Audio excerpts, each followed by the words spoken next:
Welcome to the University of Waterloo.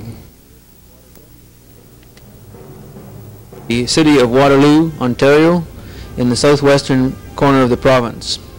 This scene is looking from the University of Waterloo Math and Computer Science building, in which is located the equipment for the computerized instructional television MAEP.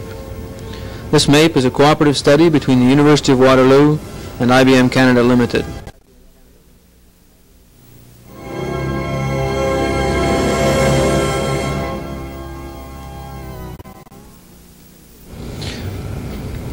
This is the central room of the Math and Computer building. In this room, appropriately called the Red Room, is located the data processing equipment used by the university. They currently have a 158, a Model 75, and of course all the associated peripherals which you see here.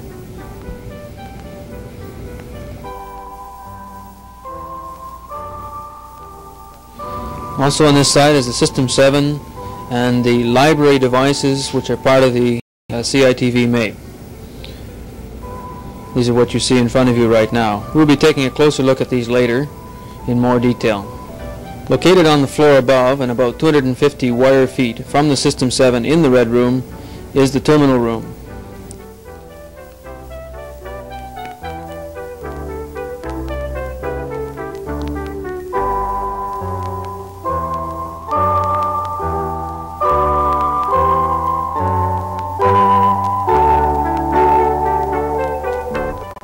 Within the room are 4 terminals for student instruction, a couple of 3270s which are used for authoring, and a Tektronix black and white video printer which makes copies of the terminal TVs.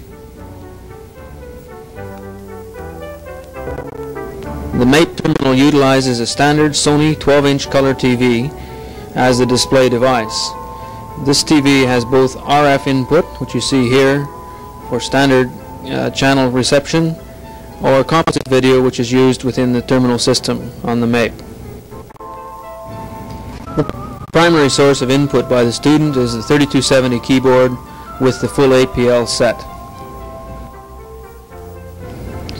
The other input device is a sonic pen.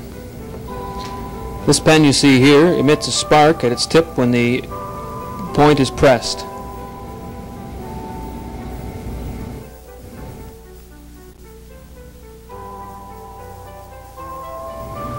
The time delay of the audio signal to travel from the pen point to the XY linear microphones located on the edges of the TV is a measurement of how far the pen point is from these linear microphones.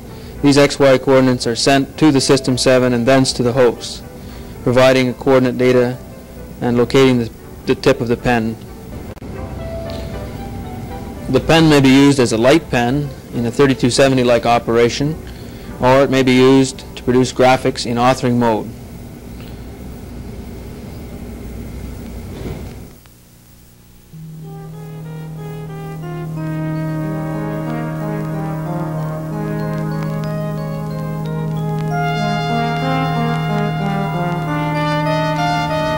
Because there is no dependency upon the location of the linear microphones in the pen, the device may also be used as an off-TV digitizer. This mode is useful for authors in generating sketches, diagrams, in tracing material, or in otherwise preparing course material for their students.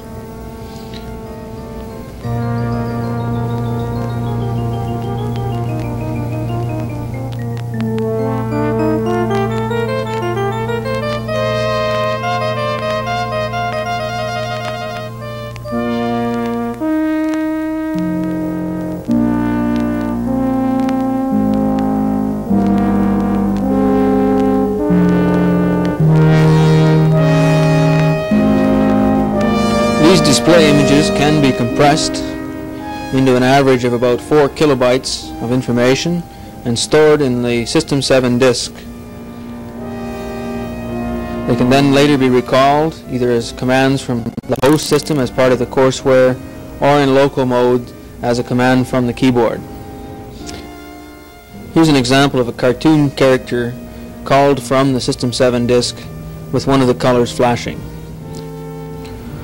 We've made a grayscale copy of this figure on the Tektronix copier.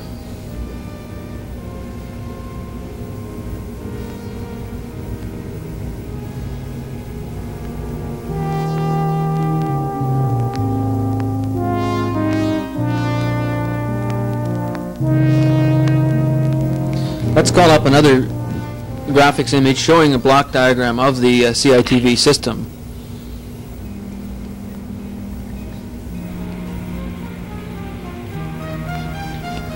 These colors are a bit difficult to read, so let's change them to a standard set of colors that are more easily visible. The System 7 is channel attached to the host 158 and acts as a terminal controller for the 4 terminals. It also acts as an audio-video library device controller. 4 terminals contain the 3270 keyboard, which you've already seen, and the graphics pen pointing device. In the library controlled by the 7 are audio tapes for sound, video tapes for video motion, and a video disc for stills. Also it contains 4 refresh memories, 1 for each of the terminals. CITV uses the interactive training system and APL program products running under VM 370 in the host 158. Let's examine these devices in the red room once again. The System 7 is an E model, contains TP, teleprocessing module, DIDO, and a System 7 disk.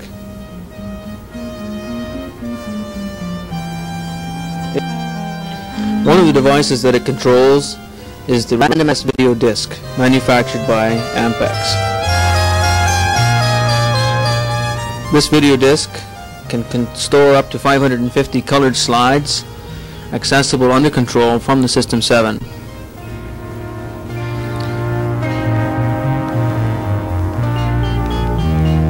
Close-up of the disc surface, we see the moving head, master disk for random access, and the 4 buffer disks which provide a refresh signal to the 4 terminals. This metal-coated disc rotates at 1800 RPM, carefully controlled by a servo signal. Let's examine the other devices in the library.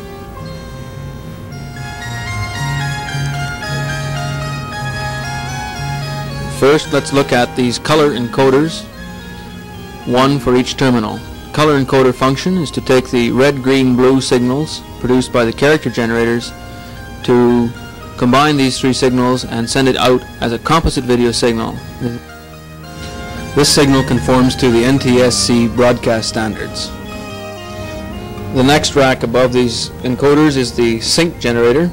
The synchronization generator provides the timing signals which control the components of the entire system. Above this is the RF modulator.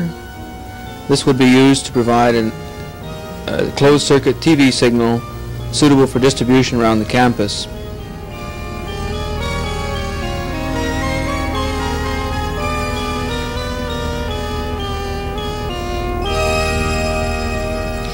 Here are the 4 audio tape players which provide audio material at the terminals. These tape players use standard 60-minute audio cassettes. Finally, we'll show you the 3 video tape players. These are OEM devices manufactured by Sony.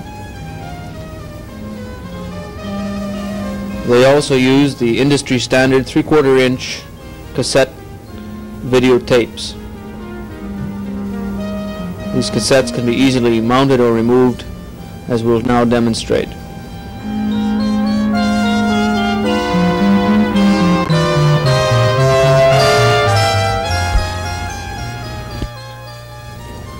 This concludes the first portion of this videotape.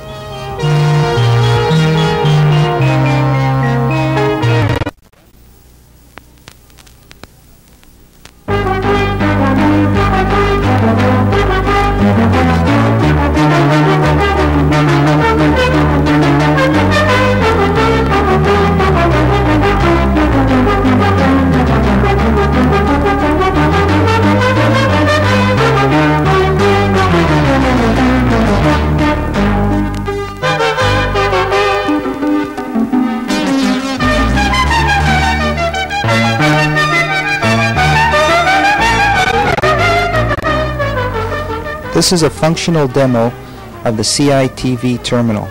The user is in the process of signing on to the ITS system.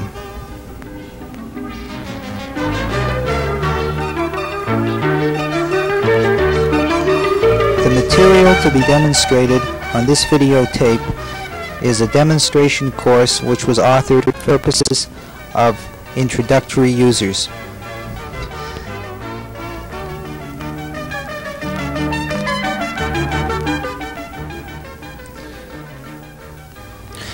This screen and the previous screen were recorded on the TV terminal by the course author and stored in compressed form on the System 7 disk. Both were recalled under program control. The purpose of this sequence is to introduce the user to the ITS system.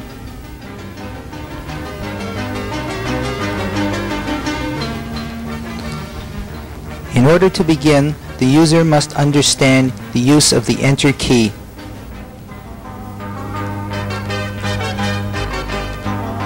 In addition, he must be familiar with the keyboard and the concept of keying alphanumerics to the system.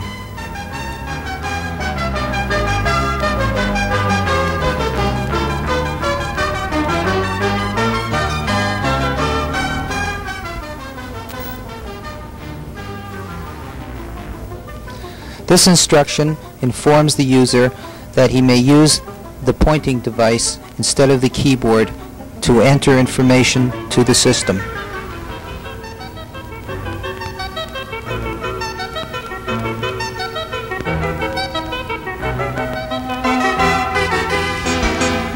Here is an example of users using the pen device to point out a multiple choice response to a presented frame. Notice the manner in which the system responds to the user by highlighting the chosen response.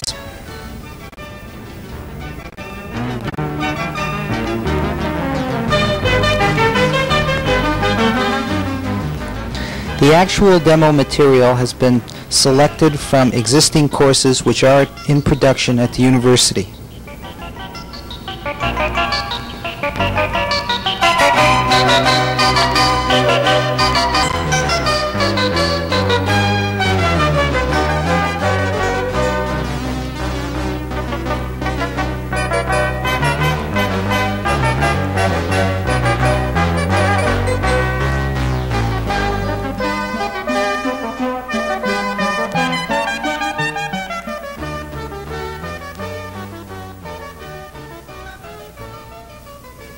The next are examples of video still images stored on the video disc and retrieved under computer control.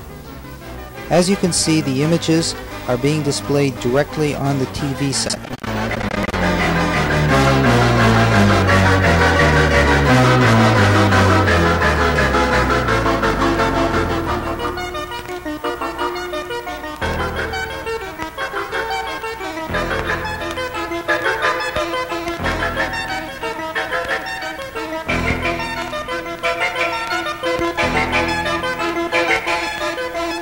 An important feature available on the CITV system is what is termed as overlay. This permits the user to display an image from the disk and superimpose on it alphanumerics and graphics.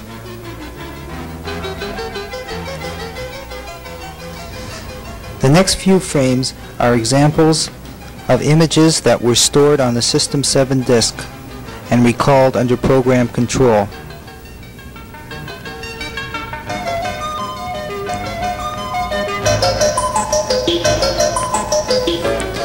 This image was sketched in freehand using the graphic pen and tablet.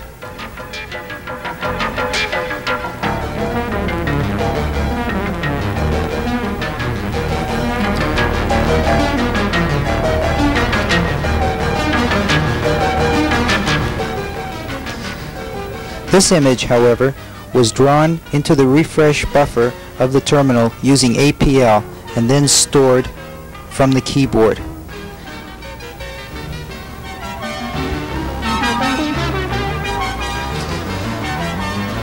These geometric figures were drawn in a similar manner.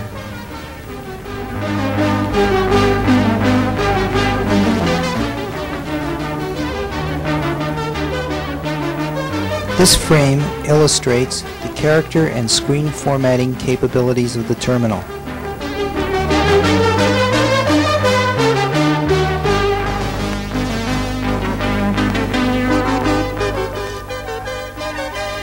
Here are the basic graphics capabilities of the system.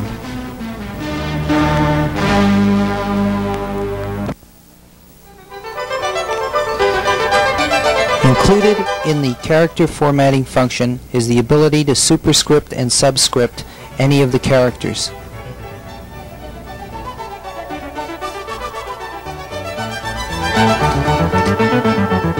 APL has been invoked in this example and is sending a series of draw line commands to create this figure.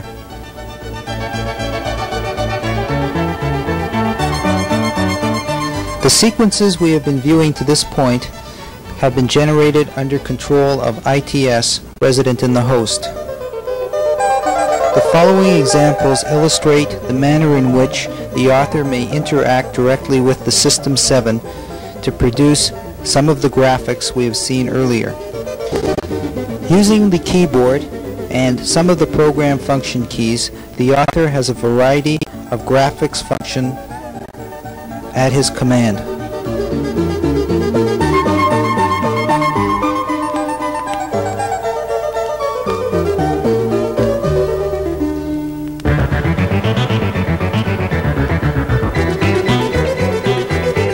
Drawn using the pen or entered as commands from the keyboard. Points may also be drawn in any of the 7 available colors. These 7 colors may be redefined by the user. This picture was recorded directly from the television signal. For this reason, you are not able to see the user using the pen. The user has changed the working color from red to blue and continues to use the pen to sketch these figures.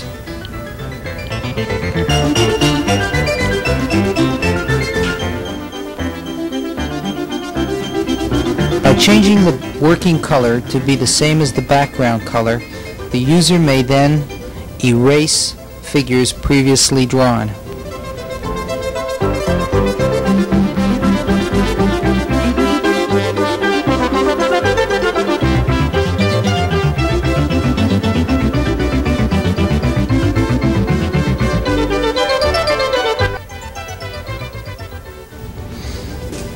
These points were drawn using the pen in the same manner as previously.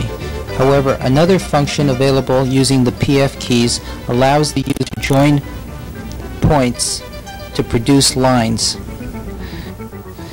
In this example, the user has defined long, skinny points.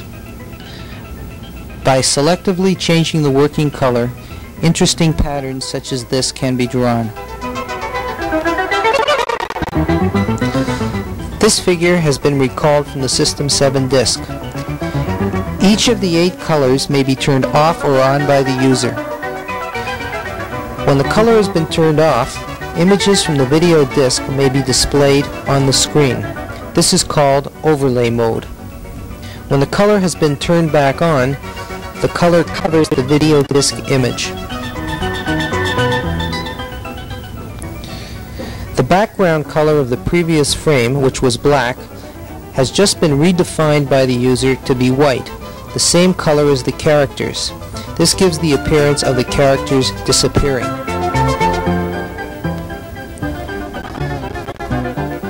In this example, the white color of the characters has been made to flash.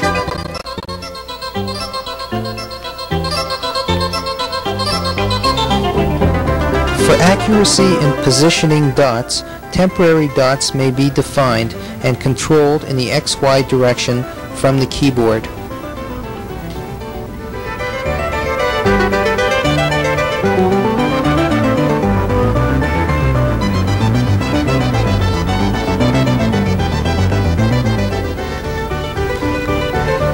Once the dot is in the desired position, the user may then use the draw line function to join the two dots and generate a line.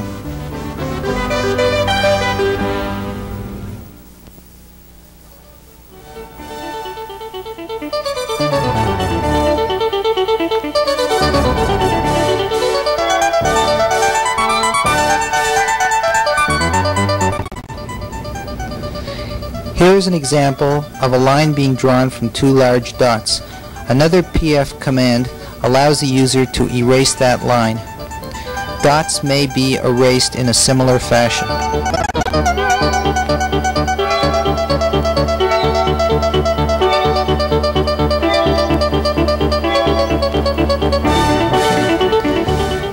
This is the end of the second part of the video.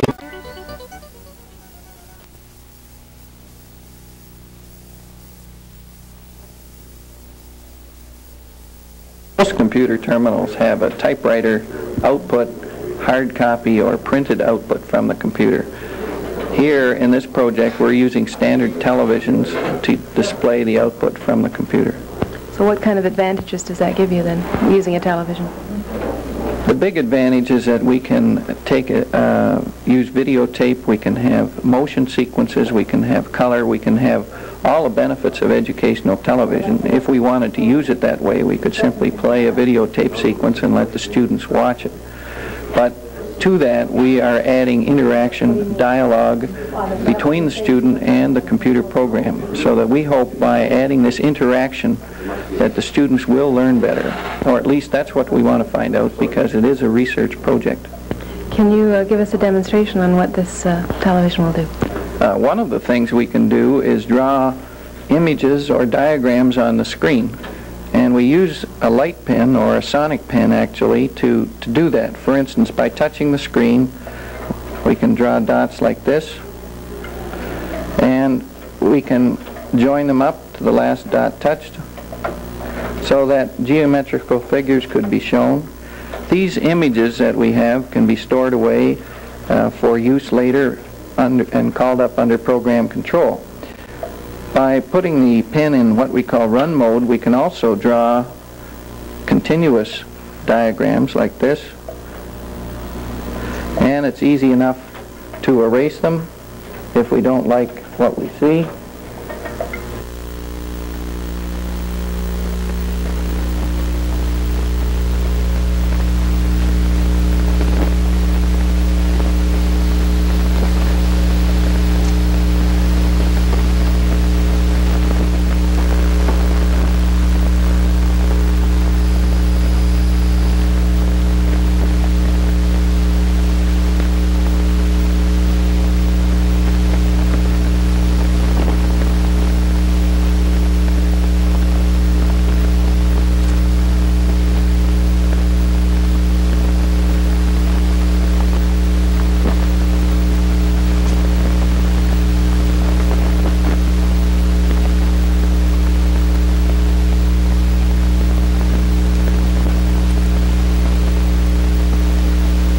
What are we seeing here, Professor Moore? This is part of one of the 15 different experiments we're conducting, in which we're simulating a laboratory experiment in pollution measurement. In particular, we can see a piece of the apparatus that is used in the experiment. So by studying the experiment in this way, the students do not have to go into the laboratory. Then we will conduct tests to find out whether the students doing it this way can perform as well as those who actually went into the lab. One of the very significant potentials is that of home education.